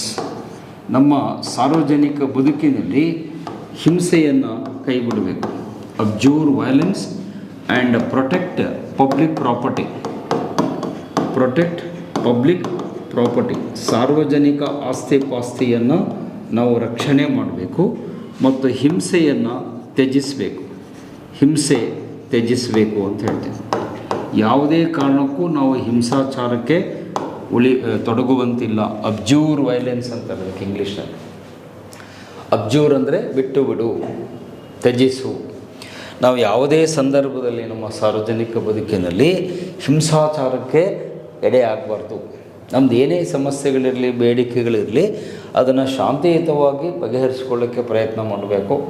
ಕೋರ್ಟ್ಗಳಿವೆ, ಹೈಕೋರ್ಟ್ ಇದೆ, ಸುಪ್ರೀಂ ಕೋರ್ಟ್ ಇದೆ, ಡಿಸ್ಟ್ರಿಕ್ಟ್ ಕೋರ್ಟ್ ಇದೆ. ನ್ಯಾಯಾಲಯಕ್ಕೆ ಹೋಗಿ ನ್ಯಾಯಾಲಯದ ಮೂಲಕ ನಮ್ಮ ಬೇಡಿಕೆಯನ್ನು ಈಡೇರಿಸ್ಕೊಳ್ಬೇಕು. ಅಥವಾ ಶಾಂತಿಯುತವಾಗಿ, ಹಿಂದೆ ಗಾಂಧೀಜಿಯವರು ಹೇಗೆ ಮಾಡ್ತಿದ್ರೋ ಸತ್ಯಾಗ್ರಹದ ಮೂಲಕ ಶಾಂತಿಯುತವಾಗಿ ನಮ್ಮ ಬೇಡಿಕೆಗಳನ್ನ ಈಡೇರಿಸ್ಕೊಳ್ಬೇಕೇ ಹೊರತು ನಾವು ಯಾರೂ ಕೂಡ ಹಿಂಸೆಗೆ ಪ್ರೋತ್ಸಾಹ ಕೊಡೋದಾಗಲಿ, ನಾವೇ ಹಿಂಸಾಚಾರ ಮಾಡೋದಾಗಲಿ, ಅಥವಾ ಸಾರ್ವಜನಿಕ ಆಸ್ತಿ ಪಾಸ್ತಿಗಳನ್ನು ಹಾನಿ ಮಾಡೋದು ಅಂದರೆ ಕಲ್ಲು ಒಗೆಯೋದು, ಬೆಂಕಿ ಹಚ್ಚೋದು, ಟೈರ್ಗಳನ್ನು ಸುಡೋದು, ಸರ್ಕಾರಿ ಕಚೇರಿಗೆ ಬೆಂಕಿ ಹಚ್ಚೋದು, ಅಥವಾ ಸಾರ್ವಜನಿಕರ ಮೇಲೆ ಕಲ್ಲು ಎಸೆಯೋದು ಇತ್ಯಾದಿಗಳನ್ನು ನಾವು ಮಾಡಬಾರ್ದು.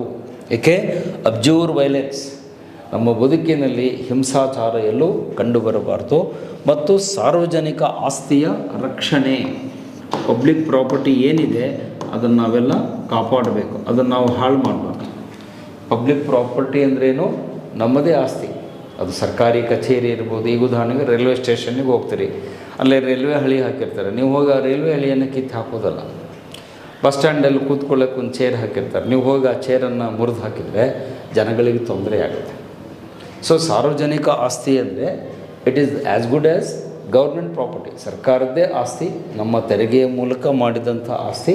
ಅದು ಏನೇ ಇರ್ಬೋದು, ರೈಲ್ವೆ ಸ್ಟೇಷನ್ ಇರ್ಬೋದು, ಪೋಸ್ಟ್ ಆಫೀಸ್ ಇರ್ಬೋದು, ಗಾರ್ಡನ್ ಇರ್ಬೋದು, ಲೈಬ್ರರಿ ಇರಬಹುದು, ಸರ್ಕಾರದ ಯಾವುದೇ ಒಂದು ಉದ್ಯಾನವನ ಇರ್ಬೋದು, ಸಮುದಾಯ ಭವನ ಇರ್ಬೋದು, ಒಂದು ಶಾಲೆ ಇರ್ಬೋದು, ಆಸ್ಪತ್ರೆ ಇರ್ಬೋದು, ಒಂದು ಕುಡಿಯುವ ನೀರಿನ ಟ್ಯಾಂಕ್ ಇರ್ಬೋದು, ಡ್ರಿಂಕಿಂಗ್ ವಾಟರ್ ಟ್ಯಾಂಕ್ ಇರುತ್ತೆ. ಎಷ್ಟೋ ಸರಿ ಆ ಟ್ಯಾಂಕಿನ ಟ್ಯಾಪನ್ನೇ ಜನ ಕಿತ್ಕೊಂಡು ಹೋಗ್ಬಿಟ್ಟಿರ್ತಾರೆ, ನೀರು ಹಾಗೆ ಹರಿತಾ ಇರುತ್ತೆ.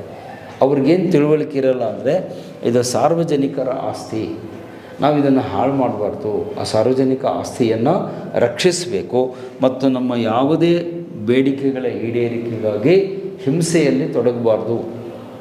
No violence for the fulfilment of your demand. ನಿಮ್ಮದು ಏನೇ ಬೇಡಿಕೆ ಇದ್ದರೂ ಕೂಡ ಸರ್ಕಾರದೊಂದಿಗೆ ಅದನ್ನು ಶಾಂತಿಯುತವಾಗಿ ಸಮಾಧಾನದಿಂದ ಮಾತುಕತೆಯ ಮೂಲಕ ಬಗೆಹರಿಸ್ಕೊಳ್ಬೇಕು. ಒಂದು ವೇಳೆ ಅದು ಆಗಲಿಲ್ಲ ಅಂದರೆ ನ್ಯಾಯಾಲಯಕ್ಕೆ ಹೋಗಬೇಕು. ಲೀಗಲ್ ಬ್ಯಾಟಲ್ ಅಂತಾರೆ. ನ್ಯಾಯಾಲಯಕ್ಕೆ ಹೋಗಿ ನ್ಯಾಯಾಲಯದ ಮುಂದೆ ನಿಮ್ಮ ಬೇಡಿಕೆಯನ್ನು ಸಲ್ಲಿಸಿ ನ್ಯಾಯದಾನದ ಮೂಲಕ, ಜುಡಿಷಿಯರಿಯ ಮೂಲಕ ನಿಮ್ಮ ಸಮಸ್ಯೆಗೆ ಪರಿಹಾರ ಕಂಡುಹಿಡ್ಕೊಳ್ಬೇಕೇ ಹೊರತು ನಾವು ಸಾರ್ವಜನಿಕ ಜೀವನದಲ್ಲಿ ಹಿಂಸೆಯನ್ನು ಮಾಡುವುದಕ್ಕೆ ಅವಕಾಶ ಇಲ್ಲ. ಯಾವುದೇ ರೀತಿಯ ಹಿಂಸೆ, ಅದು ಹಿಂಸೆ ಚಿಕ್ಕದಾಗಿರ್ಬೋದು, ದೊಡ್ಡದಾಗಿರ್ಬೋದು. ಈ ಒಂದು ಕಲ್ಲು ಹೊಸದ್ರೂ ಹಿಂಸೆ, ಒಂದು ಬಾಂಬನ್ನು ಸಿಡಿಸಿದ್ರೂ ಹಿಂಸೆ. ನೀವು ಹಿಂಸೆ ಅಂದ್ರೇನು? ಬಾಂಬ್ ಹಾಕಿದ್ರಷ್ಟೇ ಹಿಂಸೆ ಅಂತ ತಿಳ್ಕೊಬೇಡಿ. ಕಲ್ಲು ಹೋಗೋದು, ಒಂದು ಟೈರ್ ಸುಟ್ಟರೂ ಅದು ಹಿಂಸೆನೇ. ಯಾವುದನ್ನೂ ಮಾಡಬೇಡಿ ಅಂತ ಅಲ್ಲಿ ಫಂಡಮೆಂಟಲ್ ಡ್ಯೂಟೀಸಲ್ಲಿ ಹೇಳ್ತಾರೆ. ಇನ್ನು ಅದು ಆದ ನಂತರ ಇನ್ನು ಉಳಿದಂತಹ ಫಂಡಮೆಂಟಲ್ ಡ್ಯೂಟಿ ಯಾವುದು ಅಂದರೆ number 8, to develop scientific temper. ನಾವು ವೈಜ್ಞಾನಿಕ ಮನೋಭಾವವನ್ನು ಬೆಳೆಸಿಕೊಳ್ಳಬೇಕು. ಸೈಂಟಿಫಿಕ್ ಟೆಂಪರ್, ವೈಜ್ಞಾನಿಕ ಮನೋಭಾವವನ್ನು ಬೆಳೆಸಿಕೊಳ್ಳಬೇಕು. ಆ್ಯಂಡ್ ಆಲ್ಸೋ ಹ್ಯೂಮನಿಸಮ್ ಅಂತ ಹೇಳ್ತಾರೆ. ಮಾನವೀಯತೆಯನ್ನು ನಾವು ಬೆಳೆಸ್ಕೊಳ್ಬೇಕು. ವೈಜ್ಞಾನಿಕ ಮನೋಭಾವ, ಸೈಂಟಿಫಿಕ್ ಟೆಂಪರ್, ವೈಜ್ಞಾನಿಕ ಮನೋಭಾವವನ್ನು ಬೆಳೆಸ್ಕೊಳ್ಬೇಕು. ಪ್ಲಸ್ ಮಾನವೀಯತೆ, ಹ್ಯೂಮನಿಸಮ್ ಅಂದರೆ ಮಾನವೀಯತೆಯನ್ನು ನಾವು ಬೆಳೆಸ್ಕೊಳ್ಬೇಕು. ಪ್ರತಿಯೊಬ್ಬರೂ ಬೆಳೆಸ್ಕೋಬೇಕು. ಇದು ನಮ್ಮ ಕರ್ತವ್ಯ. To develop scientific temper. ಯಾಕೆ ಇದನ್ನು ಹೇಳಿದ್ದಾರೆ ಅಂದರೆ ನಮ್ಮ ದೇಶದಲ್ಲಿ ಕಂದಾಚಾರಗಳು ಜಾಸ್ತಿ, ಮೂಢನಂಬಿಕೆಗಳು ಜಾಸ್ತಿ. ಬೆಕ್ಕು ಅಡ್ಡ ಬಂದರೆ ನಮ್ಮ ಹುಡುಗರು ಕ್ಲಾಸಿಗೆ ಬರೋಲ್ಲ. ಸರ್ ಬೆಕ್ಕು ಅಡ್ಡ ಬಂತ್ರಿ, ನಾಳೆ ಬರ್ತೀವಿ ರೀ ಅಂತ. ಬೆಕ್ಕು ಆ್ಯಕ್ಚುಲಿ ಅಡ್ಡು ಬರಲಿಲ್ಲ, ನೀವು ಬೆಕ್ಕಿಗೆ ಅಡ್ಡು ಹೋದ್ರಿ ಅಂತ ಶಿವರಾಮ್ ಕಾರಂತರು ಹೇಳ್ತಾರೆ, ಬೆಕ್ಕು ಅಡ್ಡು ಬರೋದಿಲ್ಲ ತಮ್ಮ, ಬೆಕ್ಕಿಗೆ ನೀವು ಅಡ್ಡು ಬಂದಿರಿ ಅದ್ರ ಪಾಡಿಗೆ ಅದು ಹೋಗುತ್ತೆ ಅಂತ. ಕೆಲವರು ಕಾಗೆ ನೋಡಿದರೆ ಕ್ಲಾಸಿಗೆ ಬರೋಲ್ಲ, ಗೂಬೆ ನೋಡಿದರೆ ಕ್ಲಾಸಿಗೆ ಬರೋಲ್ಲ, ಅಮಾವಾಸ್ಯೆ ದಿವಸ ಕ್ಲಾಸಿಗೆ ಬರೋಲ್ಲ. ಇಂಥವು ಭಾಳ ಇವೆ ನಮ್ಮಲ್ಲಿ. ಹೇಳ್ತಾ ಹೋದರೆ ಅದೇ ಒಂದು ಗಂಟೆ ಆಗುತ್ತೆ.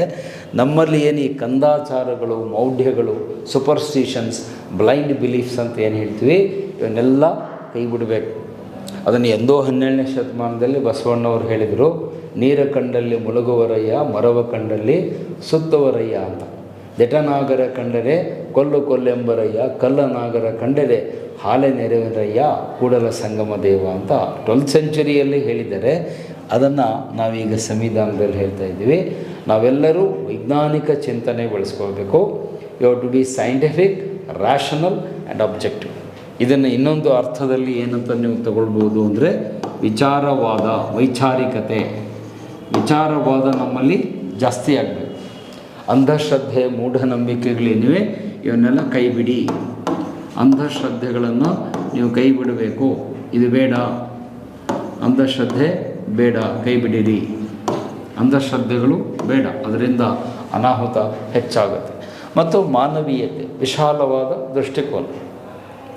ನಾವೆಲ್ಲರೂ ಒಂದು ಅನ್ನುವ ಭಾವನೆ ನಮ್ಮಲ್ಲಿ ಬರಬೇಕು. ನಮ್ಮ ಜಾತಿ, ಧರ್ಮ, ಮತ ಇತ್ಯಾದಿಗಳನ್ನು ಬಿಟ್ಟು ಅದರ ಆಚೆಗೆ ಬಂದು, ಅಲ್ಲಿ ನಮ್ಮ ರಾಷ್ಟ್ರಕವಿ ಕುವೆಂಪು ಅವರು ನೆನಪಾಗ್ತಾರೆ. ಮಾನವೀಯತೆ ಅಂತ ಹೇಳಿದರೆ ವಿಶ್ವಮಾನವ ಸಂದೇಶ. ಆ ವಿಶ್ವಮಾನವ ಸಂದೇಶವನ್ನು ಕೊಟ್ಟಿದ್ದು ನಮ್ಮ ರಾಷ್ಟ್ರಕವಿ ಕುವೆಂಪು. ಸೊ ಕುವೆಂಪು ಅವರು ಇಲ್ಲಿ ನಮಗೆ ನೆನಪಾಗ್ತಾರೆ. ಆ ವಿಶ್ವಮಾನವ ಸಂದೇಶ ಏನಿದೆ ನಾವು ಇಲ್ಲಿ ಫಾಲೋ ಮಾಡಬೇಕು. ಎಲ್ಲಾದರೂ ಇರು, ಎಂತಾದರೂ ಇರು, ಎಂದೆಂದಿಗೂ ನೀ. ಅವರ ಕನ್ನಡವಾಗಿರುವಂತಾರೆ. ನಾವು ಸ್ವಲ್ಪ ಅದನ್ನು ತಿದ್ದುಪಡಿ ಮಾಡಿ ಎಂದೆಂದಿಗೂ ನೀ ಮಾನವನಾಗಿರು ಅಂತ ಹೇಳಿ ಸ್ವಲ್ಪ ಅದು ಅಮೆಂಡ್ಮೆಂಟ್ ಮಾಡಿದ್ದೀನಿ, ಮತ್ತು ತಪ್ಪು ತಿಳ್ಕೊಬೇಡಿ. ಎಲ್ಲಾದರೂ ಇರು, ಎಂತಾದರೂ ಇರು, ಎಂದೆಂದಿಗೂ ನೀ ಮಾನವನಾಗಿರು, ಮನುಷ್ಯನಾಗಿರು ಅನ್ನುವುದೇ ಈ ಒಂದು ಡ್ಯೂಟಿಯ ಅರ್ಥ. ನಾವು ಇದನ್ನು ಮಾಡಲಿಲ್ಲ ಅಂದರೆ, ವೈಜ್ಞಾನಿಕ ಮನೋಭಾವ ಬೆಳೆಸ್ಕೊಳ್ಳಿಲ್ಲ ಅಂದರೆ ನಮ್ಮ ದೇಶ ಮುಂದೆ ಹೋಗ್ಲಿಕ್ಕೆ ಸಾಧ್ಯನೇ ಇಲ್ಲ. ದೇಶ ಮುಂದೆ ಹೋಗಬೇಕು ಅಂದರೆ ನಾವೆಲ್ಲ ಈ ಗುಣಗಳನ್ನು ಮೈಗೂಡಿಸ್ಕೊಳ್ಬೇಕು ಅಂತ. ಇನ್ನು 9ನೇದು ಅಂದರೆ to protect environment. To protect environment, ಪರಿಸರವನ್ನು ರಕ್ಷಣೆ ಮಾಡುವುದು. ಪರಿಸರದ ರಕ್ಷಣೆ, ಫಾರೆಸ್ಟ್, ಅರಣ್ಯಗಳ ರಕ್ಷಣೆ, ಮತ್ತು ವೈಲ್ಡ್ ಲೈಫ್ ಅಂತೀವಿ, ವನ್ಯಜೀವಿಗಳು, ಇವುಗಳನ್ನು ರಕ್ಷಣೆ ಮಾಡಬೇಕು. ಪರಿಸರ, ಅರಣ್ಯ, ವನ್ಯಜೀವಿ ಅಂದರೆ ಕಾಡು ಪ್ರಾಣಿಗಳು, ವನ್ಯಜೀವಿ, ಇವುಗಳನ್ನು ರಕ್ಷಣೆ ಮಾಡುವುದು ನಮ್ಮ ಕರ್ತವ್ಯ. ಇವುಗಳನ್ನು ನಾವು ರಕ್ಷಣೆ ಮಾಡಬೇಕು. ಯಾವುದೇ ಕಾರಣಕ್ಕೆ ಪರಿಸರ ಹಾನಿ ಮಾಡುವಂತಹ ಕೆಲಸ ಮಾಡಬೇಡಿ, ಅರಣ್ಯಗಳನ್ನು ಕಡಿಯುವಂಥ ಕೆಲಸ ಮಾಡಬೇಡಿ, ಮತ್ತು ಕಾಡು ಪ್ರಾಣಿಗಳನ್ನು ಕೊಲ್ಲಬೇಡಿ. ಅದರ ಅರ್ಥ ಬ್ರ್ಯಾಕೆಟ್ನಲ್ಲಿ ರಸ್ತೆಯಲ್ಲಿ ಹೋಗೋದನ್ನು ಕೊಲ್ಲಬೋದಾ ಸರ್ ಅಂತ ಕೇಳಬಾರ್ದು. ಅಂದರೆ ನಮ್ಮ ಹುಡುಗರು ಹೆಂಗೆ ಯೋಚನೆ ಮಾಡ್ತಾರೆ ಅಂದರೆ, ವನ್ಯಜೀವಿ ರಕ್ಷಣೆ ಮಾಡಿರಿ ಅಂದರೆ ಸರ್ ಹಾಗಾದ್ರೆ ನಾಯಿ, ಹಸು, ಆಕಳು ಇವನ್ನೆಲ್ಲ ಕೊಲ್ಬೋದಾ? ಯಾವುದನ್ನೂ ಕೊಲ್ಲಬಾರ್ದು, ಯಾವ ಪ್ರಾಣಿಯನ್ನು ಕೊಲ್ಲಬಾರ್ದು. ವಿಶೇಷವಾಗಿ ವನ್ಯಜೀವಿ, ಸ್ಪೆಷಲಿ ವೈಲ್ಡ್ ಲೈಫ್ ಅಂತ ಅರ್ಥ. You must not kill any animal because man is also animal. ನೆನಪಿಟ್ಕೊಳ್ಳಿ, ಮನುಷ್ಯ ಕೂಡ ಒಂದು ಪ್ರಾಣಿ ಅಂತ ಸೈನ್ಸಲ್ಲಿ ಓದಿದ್ದೀರಿ. ಸೊ ನೀವು ಪರಿಸರವನ್ನು ರಕ್ಷಣೆ ಮಾಡಬೇಕು, ಪರಿಸರಗಳನ್ನು ಹಾಳು ಮಾಡಬಾರ್ದು. ನಮ್ಮ ಬಯೋಡೈವರ್ಸಿಟಿ ಏನಿದೆ, ಜೈವಿಕ ವೈವಿಧ್ಯತೆ ಏನಿದೆ, ವಿವಿಧ ಬಗೆಯ ಸಸ್ಯವರ್ಗ, ಪ್ರಾಣಿ ವರ್ಗ ಏನಿದೆ, ಮತ್ತು ನಮ್ಮ ದೇಶದಲ್ಲಿರುವಂಥ ವಿಶಾಲವಾದ ಕಾಡುಗಳು, ದಟ್ಟವಾದ ಅರಣ್ಯಗಳು, ಎವರ್ಗ್ರೀನ್ ಫಾರೆಸ್ಟ್, ನಿತ್ಯ ಹರಿದ್ವರ್ಣ ಕಾಡುಗಳು, ಪಶ್ಚಿಮ ಘಟ್ಟಗಳು ಬೇಕಾದಷ್ಟಿವೆ ನಮ್ಮಲ್ಲಿ. ಆ ಅರಣ್ಯ ಸಂಪತ್ತನ್ನು ಉಳಿಸ್ಕೊಳ್ಬೇಕು. ನಮ್ಮ ಅಪರೂಪದ ವನ್ಯಜೀವಿಗಳೇನಿವೆ ಇವುಗಳನ್ನು ರಕ್ಷಿಸಬೇಕು. ಇವತ್ತು ಅವೆಲ್ಲ ಅಳಿವಿನ ಅಪಾಯದ ಅಂಚಿನಲ್ಲಿವೆ. ಅದನ್ನು ಕಾಪಾಡುವುದು ನಮ್ಮ ಫಂಡಮೆಂಟಲ್ ಡ್ಯೂಟಿ. ಆದರೆ ಇವತ್ತು ಮನುಷ್ಯ ಏನು ಮಾಡ್ತಿದ್ದಾನೆ, ಇವೆಲ್ಲಕ್ಕೆ ಹಾನಿ ಮಾಡಲಿಕ್ಕೆ ನಾವೇನು ಮಾಡ್ತಿದ್ದೇವೆ, ಗಣಿಗಾರಿಕೆ ಮಾಡ್ತಿದ್ದೇವೆ, ರೆಸಾರ್ಟ್ಗಳು ಮಾಡ್ತಿದ್ದೇವೆ, ಕ್ವಾರಿಯಿಂಗ್ ಅಂದರೆ ಕಲ್ಲನ್ನು ಕಡಿದು ಜಲ್ಲಿಕಲ್ಲು ಮಾಡುವಂಥ ಕ್ವಾರಿಯಿಂಗ್ ಅಂತಾರೆ ಅದಕ್ಕೆ, ಅದನ್ನು ಮಾಡ್ತಿದ್ದೇವೆ. ಮತ್ತು ಅರಣ್ಯಗಳಲ್ಲಿ ಕದ್ದು ಮುಚ್ಚಿ ಅಕ್ರಮವಾಗಿ ಪ್ರಾಣಿ ಬೇಟೆ, ಮೊನ್ನೆಲ್ಲ ನೀವು ನೋಡಿದಿರಿ, ನಿಮ್ಮೆಲ್ಲ ದೊಡ್ಡ ದೊಡ್ಡ ಸಿನಿಮಾ ಸ್ಟಾರ್ಗಳ ಮೇಲೆಲ್ಲ ಕೇಸ್ ಆಗಿತ್ತು. ನಿಮ್ಮ ಜಗ್ಗೇಶ್ ಅವ್ರ ಮೇಲೆ, ಡಿ ಬಾಸ್ ಅವ್ರ ಮೇಲೆ ಕೊಳ್ಳಲ್ಲಿ ಹುಲಿ ಉಗುರು ಹಾಕ್ಕೊಂಡು ಅವ್ರು ಓಡಾಡ್ತಾಯಿದ್ರು. ಆ ಹುಲಿ ಉಗುರು ಹಾಕ್ಕೊಂಡಿದ್ದೇ ಒಂದು ದೊಡ್ಡ ಕೇಸ್ ಅದು. ನೀವು ಹುಲಿಯನ್ನು ಕೊಂದು ಆ ಉಗುರನ್ನು ನೀವು ಲಾಕೆಟ್ ಮಾಡಿ ಹಾಕ್ಕೊಂಡು ಹೋಗಲಿಕ್ಕೆ ನಿಮಗೆ ಹಕ್ಕಿಲ್ಲ. ಯಾಕೆ ಈಗ ನಿಮ್ಮನ್ನು ಯಾರಾದರೂ ಕೊಂದು ನಿಮ್ಮ ಉಗುರು ಕೊಳ್ಳಿಗೆ ಹಾಕ್ಕೊಂಡ್ರೆ ಹೆಂಗಾಗುತ್ತೆ? ಯೋಚನೆ ಮಾಡಿ. ಯಾರೋ ಹಾಕ್ಕೊಳ್ಳಲ್ಲ, ಆ ಮಾತು ಬೇರೆ.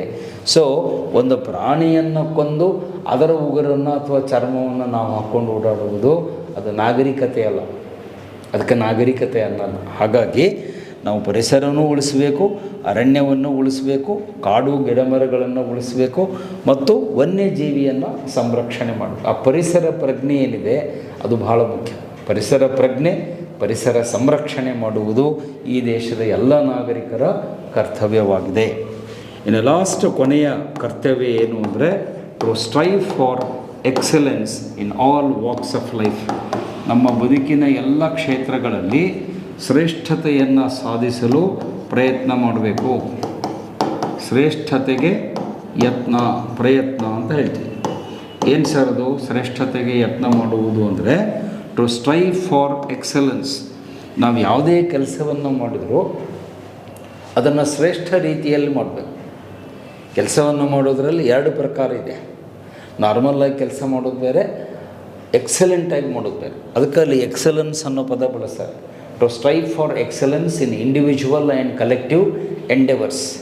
ನಮ್ಮ ವೈಯಕ್ತಿಕ ಮತ್ತು ಸಾಮೂಹಿಕ ಎಲ್ಲ ಪ್ರಯತ್ನಗಳಲ್ಲಿ, ಚಟುವಟಿಕೆಗಳಲ್ಲಿ ಶ್ರೇಷ್ಠತೆಯನ್ನು ನಾವು ಸಾಧಿಸಬೇಕು. ದಿ ಬೆಸ್ಟ್, ಅದನ್ನ ಇಂಗ್ಲೀಷಲ್ಲಿ ಚೆನ್ನಾಗಿ ಹೇಳ್ಬೋದು. ಬಿ ದ ಬೆಸ್ಟ್ ಅಂತ ಹೇಳ್ತಾರೆ. ನೀವು ಯಾವ ಕ್ಷೇತ್ರದಲ್ಲಾದರೂ ಇರಲಿ, ಬಿ ದ ಬೆಸ್ಟ್, ಅದು ನಮ್ಮ ಗುರಿ. Don't be average. ನೀವು ಬರೀ ಆ್ಯಾವ್ರೇಜ್ ಆಗಿ ಕೆಲಸ ಮಾಡಿದರೆ ಪ್ರಯೋಜನ ಇಲ್ಲ. ಸರಾಸರಿಯ ಬದುಕು ನಮಗೆ ನಡೆಸೋದು ಬೇಡ. Don't be average, don't be mediocre, you have to be the best. ಈಗ ನೀವು ಟೀಚರ್ ಆದರೆ ಬೆಸ್ಟ್ ಟೀಚರ್ ಆಗಲಿ, ಡಾಕ್ಟರ್ ಆದರೆ ಬೆಸ್ಟ್ ಡಾಕ್ಟರ್ ಆಗಲಿ, ಲಾಯರ್ ಆದರೆ ಬೆಸ್ಟ್ ಲಾಯರ್ ಆಗಲಿ, ಅಕೌಂಟೆಂಟ್ ಆದರೆ ಬೆಸ್ಟ್ ಅಕೌಂಟೆಂಟ್ ಆಗಲಿ, ಅಧಿಕಾರಿ ಆದರೆ ಬೆಸ್ಟ್ ಅಧಿಕಾರಿ ಆಗಲಿ, ಕಸ ಗುಡಿಸೋ ಕೆಲಸ ಇದ್ದರೆ ಬೆಸ್ಟ್ ಸ್ವೀಪರ್ ಆಗಲಿ, ಟೇಲರ್ ಇದ್ದರೆ ಬೆಸ್ಟ್ ಟೇಲರ್ ಆಗಲಿ, ಬೇಲ್ಪುರಿ ಮಾಡೋ ಇದ್ದರೆ ಬೆಸ್ಟ್ ಬೇಲ್ಪುರಿ, ಅವನಂಥ ಬೇಲ್ಪುರಿ ಯಾರೂ ಮಾಡಲ್ರಿ ಅಂತ ಹೆಸರು ತಗೋಬೇಕು. ನೀವು ಯಾವ ಕ್ಷೇತ್ರದಲ್ಲಿರ್ತೀರೋ ಆ ಕ್ಷೇತ್ರದಲ್ಲಿ ಶ್ರೇಷ್ಠತೆಯನ್ನು, ಒಂದು ಪರಿಪೂರ್ಣತೆಯನ್ನು, ಪರ್ಫೆಕ್ಷನ್ ಅಂತಿರೋದಕ್ಕೆ. ಎಕ್ಸಲೆನ್ಸ್ ಅಂದರೂ ಒಂದೇ, ಪರ್ಫೆಕ್ಷನ್ ಅಂದರೂ ಒಂದೇ. ನಾವು ಮಾಡುವ ಕೆಲಸದಲ್ಲಿ ಪರಿಪೂರ್ಣತೆಯನ್ನು, ಸಂಪೂರ್ಣತೆಯನ್ನು, ಶ್ರೇಷ್ಠತೆಯನ್ನು, ಉತ್ಕೃಷ್ಟತೆಯನ್ನು ಸಾಧಿಸುವುದು ನಮ್ಮ ಕರ್ತವ್ಯ. ಯಾಕೆ? ನೀವು ಶ್ರೇಷ್ಠರಾದರೆ ನಿಮ್ಮ ದೇಶ, ಸಮಾಜ ಶ್ರೇಷ್ಠ ಆಗುತ್ತೆ. If you are average, your nation will be average. If you are excellent, your nation will also become excellent. ಈಗ ನಾನೊಬ್ಬ ಸಾಮಾನ್ಯ ಟೀಚರ್ ಆದರೆ ನನ್ನ ದೇಶವೂ ಸಾಮಾನ್ಯ ಆಗುತ್ತೆ. ನನ್ನ ಕೈಯಲ್ಲಿ ಕಲಿಯುವ ವಿದ್ಯಾರ್ಥಿಗಳು ಆರ್ಡಿನರಿ ಆಗ್ತಾರೆ.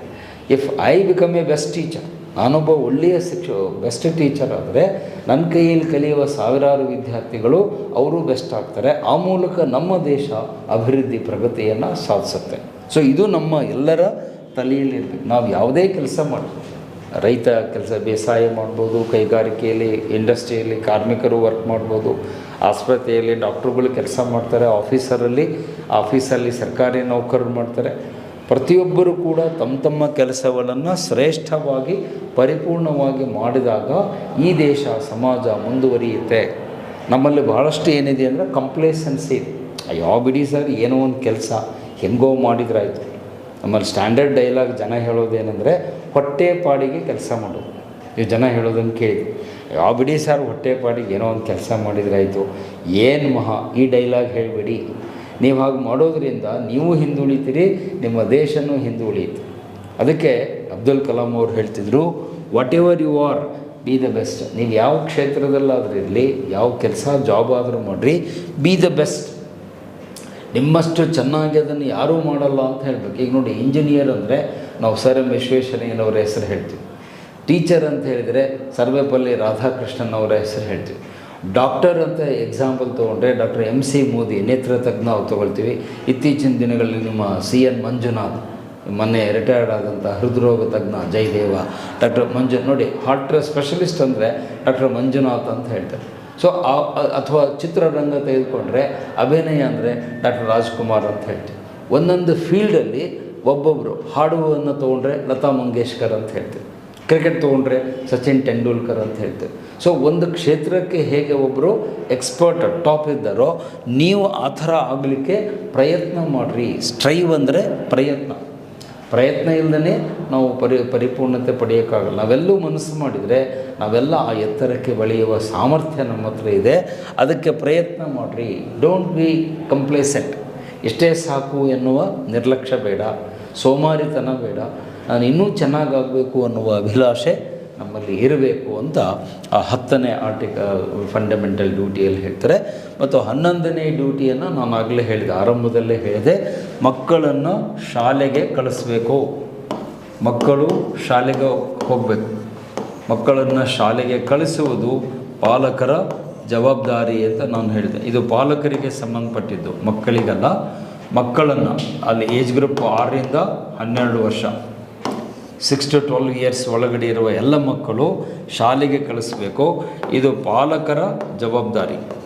ಪಾಲಕರ ಜವಾಬ್ದಾರಿ. ಪ್ರತಿಯೊಬ್ಬ ಪೇರೆಂಟ್ಸು ಕೂಡ ತಮ್ಮ ಮಕ್ಕಳನ್ನು ಕಡ್ಡಾಯವಾಗಿ ಕಳಿಸ್ಬೇಕು ಅನ್ನೋದು 11ನೇ ಫಂಡಮೆಂಟಲ್ ಡ್ಯೂಟಿ. ಮೊದಲ 10 ಇತ್ತು, ಈಗ 11ನೇ ಡ್ಯೂಟಿಯನ್ನು ಸೇರಿಸಿದ್ದಾರೆ.